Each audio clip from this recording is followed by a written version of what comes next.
All right, and here's the front after truing.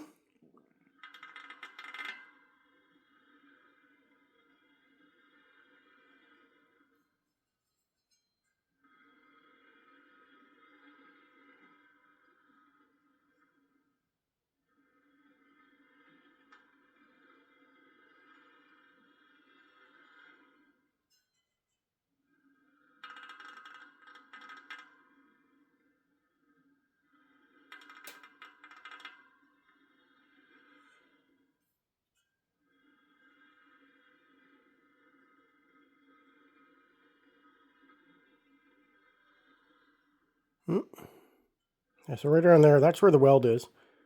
That's about all we can do there. I'd say it's probably about 0.3 max total deflection. It's not horrible. Not horrible at all.